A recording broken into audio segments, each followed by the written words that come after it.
प्यारे बच्चों, good morning. Class 9th क्षितिज भाग 1 प्रेमचंद के फटे जूते और मैं जयप्रकाश तिवारी। यह इस लेसन की 5वीं वीडियो है और संभवतः यह इस लेसन की अंतिम वीडियो भी होगी। जैसा कि पिछले दिन आपको बताया गया था कि प्रेमचंद जी ने जो फ़ोटो खिंचवाया है वो वास्तविक फ़ोटो खिंचवाया है, किसी के कपड़े लेकर, किसी के जूते लेकर और किसी के टोपी लेकर के इन्होंने फ़ोटो नहीं खिंचवाया है। अब राइटर आगे बताना चाहता है कि यदि आपको फ़ोटो खिंचवाना था तो टोपी बहुत सस्ती मिलती है, कम से कम टोपी तो बदल लेते। राइटर कहना चाहता है, लेखक बताना चाहता है कि टोपी 8 आने में मिल जाती है और जूते उस ज़माने में भी 5 रुपये से कम में क्या मिलते होंगे। जूता हमेशा टोपी से कीमती रहा है, अब तो जूते की कीमत और बढ़ गई है और एक जूते पर 2500 टोपियाँ न्यौछावर होती हैं। तुम भी जूते और टोपी के अनुपातिक मूल्य के मारे हुए हो। यह विडंबना मुझे इतनी तीव्रता से पहले कभी नहीं चुभी कितनी जितनी आज चुभ रही है जब मैं तुम्हारा फटा जूता देख रहा हूँ। तुम महान कथाकार, उपन्यास सम्राट, युग प्रवर्तक, जाने क्या क्या कहलाते थे, मगर फोटो में भी तुम्हारा जूता फटा हुआ है। राइटर हरिशंकर परसाई जी समाज पर व्यंग कर रहे हैं कि जो जूता पहनने वाले, जो अच्छे जूते पहन करके चलने वाले हैं, वो निस्संदेह उनके पास धन की अधिकता रहती है, धन की प्रचुरता रहती है और अधिक धन होने के कारण ही वो जूते पहनते हैं। यानी जूता जो है धन का प्रतिरूप है, धन का प्रतीक है कि उस व्यक्ति के पास जूते हैं। लेकिन हे राइटर, तुम तो अनेक नामों से जाने जाते हो, लोग क्या क्या तुम्हें नाम देते हैं, लोग क्या क्या तुम्हें पदवी दे रखा है लोगों ने, लेकिन तुम्हारा जूता भी फटा हुआ है। मेरा अब राइटर हरिशंकर परसाई जी कह रहे हैं कि मेरा जूता भी कोई अच्छा नहीं है, यूँ ऊपर से अच्छा दिखता है, उंगली बाहर नहीं निकलती, पर अंगूठे के नीचे तला फट गया है। अंगूठा जमीन से घिसता है और पैनी मिट्टी पर कभी रगड़ खाकर लुहलुहान भी हो जाता है। पूरा तला गिर जाएगा, पूरा पंजा छिल जाएगा, मगर उंगली बाहर नहीं दिखेगी। तुम्हारी उंगली दिखती है पर पांव सुरक्षित हैं, मेरी उंगली ढकी है पर पंजा नीचे घिस रहा है। तुम पर्दे का महत्व नहीं जानते, हम पर्दे पर कुर्बान हो रहे हैं। राइटर ने आधुनिक समाज पर व्यंग कसते हुए कहा है कि मेरी स्थिति भी तुमसे अच्छी नहीं है, यानी साहित्यकारों की स्थिति तुम्हारे जैसे ही है। हे प्रेमचंद, फर्क यही है कि हम पर्दे के आड़ में रह करके अपनी गरीबियों को दिखाना नहीं चाहते हैं और तुम अपनी विवशता को समाज के सामने रख देते हो। यानी तुम अपने वास्तविकता को प्रेषित करने में झिझक नहीं समझते हो और हम दिखावेपन के पीछे अपने आप को न्यौछावर कर रहे हैं। तुम फटा जूता बड़े से पहने हो, मैं ऐसे नहीं पहन सकता। फोटो तो जिंदगी भर इस तरह नहीं खिंचाऊं, चाहे कोई जीवनी बिना फोटो के ही छाप दे। तुम्हारी यह व्यंग मुस्कान मेरे हौसले पस्त कर देती है। क्या मतलब है इसका? कौन सी मुस्कान है यह? क्या होरी का गोदान हो गया? अब यहाँ राइटर ने इनकी अंतिम उपन्यास गोदान के कुछ तत्वों को उजागर किया है कि क्या होरी का गोदान हो गया, क्या पूस की रात में नीलगाय हल्कू का खेत चर गई। अब यहाँ पूस की रात कहानी को उजागर किया है। क्या सुजान भगत का लड़का मर गया क्योंकि डॉक्टर क्लब छोड़कर नहीं आ सकते? सुजान भगत मतलब मंत्र कहानी को उजागर किया है राइटर ने यहाँ।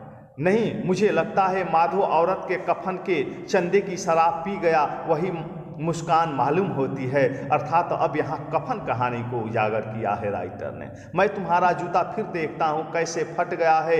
यह मेरी जनता के लेखक, क्या बहुत चक्कर काटते हो? क्या बनिए के तगादे से बचने के लिए मील दो मील का चक्कर लगाकर घर लौटते रहे? चक्कर लगाने से जूता फटता नहीं है, घिस जाता है। कुंभन दास का जूता भी फतेहपुर सिकरी जाने आने में घिस गया था, उसे बड़ा पछतावा हुआ। उसने कहा, आवत जात पन्हैया घिस गई, बिसर गयो हरिनाम। उसने कहा कि आते जाते हुए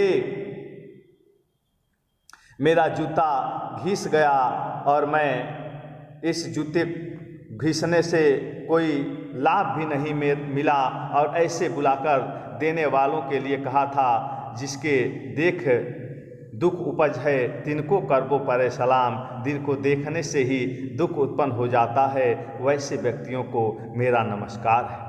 चलने से जूता घिसता है फटता नहीं है, तुम्हारा जूता कैसे फट गया, प्रश्न करता है राइटर। मुझे लगता है तुम किसी सख्त चीज़ को ठोकर मारते रहे हो, कोई चीज़ जो परत पर परत सदियों से जम गई है उसे शायद तुमने ठोकर मार मार कर अपना जूता फाड़ लिया। कोई टीला जो रास्ते पर खड़ा हो गया था उस पर तुमने अपना जूता आजमाया। अब कह रहे हैं कि तुम कुरीतियों का विरोध करने के लिए शायद ये काम किए हो, तुम उसे बचाकर उसके बगल से भी तो निकल जा सकते थे, टोली से समझौता भी तो कर सकते थे, पर नदियां पहाड़ थोड़े ही फोड़ती हैं, कोई रास्ता बदलकर घूमकर भी तो चली जाती हैं। तुम समझौता कर नहीं सके, क्या तुम्हारी भी वही कमजोरी थी जो होरी को ले डूबी, वही नेम धर्म वाली कमजोरी। फिर यहाँ राइटर ने गोदान उपन्यास को उजागर किया है कि होरी नामक पात्र नेम और धर्म पर, व्रत और धर्म पर अपना सब कुछ न्यौछावर कर देता है, लेकिन आज का परिवेश ऐसा है कि ऐसा कर देने से समस्याओं का समाधान नहीं हो सकता, क्योंकि आज़ादी के लिए, स्वतंत्रता के लिए हमें युद्ध लड़ना पड़ता है, हमें लड़ाई लड़नी पड़ती है। उसकी भी जंजीर थी, मगर तुम जिस तरह मुस्कुरा रहे हो उससे लगता है कि शायद नेम धर्म तुम्हारा बंधन नहीं था, तुम्हारी मुक्ति थी। तुम्हारी यह पाँव की उंगली मुझे संकेत करती सी लगती है, जिसे घृण समझते हो उसकी एक तरफ हाथ की नहीं पाँव की उंगली से इशारा करते हो, अर्थात तुम जिसे नीच समझते हो अपने इस पाँव से ही, पाँव के उंगलियों से इशारा करते रहते हो। तुम क्या उसकी तरफ इशारा कर रहे हो जिसे ठोकर मारते मारते तुमने जूता फाड़ लिया?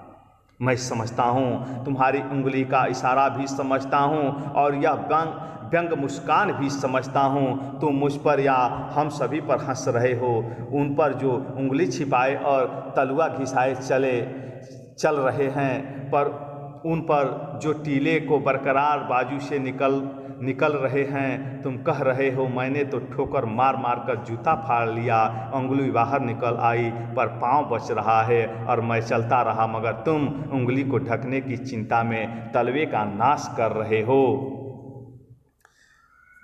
तुम चलोगे कैसे मैं समझता हूँ, मैं तुम्हारे फटे जूते की बात समझता हूँ, उंगली का इशारा समझता हूँ, तुम्हारी व्यंग मुस्कान समझता हूँ। लेखक बार बार इसी प्रश्न पर विचार करता है कि प्रेमचंद का जूता घिसने की अपेक्षा फटे कैसे। क्या लेखक कहना चाहता है कि उन्होंने समाज में व्याप्त कुरीतियों को अपनी ठोकरों से हटाने का प्रयास किया होगा, रास्ते की अड़चनों को दूर करने का प्रयास किया होगा, और शायद इसीलिए उनके जूते में छिद्र हो गए, उनके जूते फट गए। लेकिन प्रेमचंद जी अपने जीवन आदर्शों के कारण समझौता नहीं कर सके। राइटर बता रहा है कि वह मुंशी प्रेमचंद अपने आदर्शों के साथ कभी समझौता नहीं किया।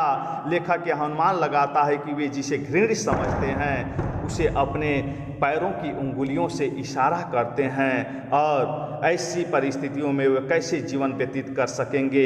अंत में लेखक यही कहना चाहता है कि उनके द्वारा दिए गए निर्देशों को भली भांति अब हम समझ गए हैं कि लेखक क्या कहना चाहता है। तो बस इस वीडियो में प्यारे बच्चों इतना ही, धन्यवाद।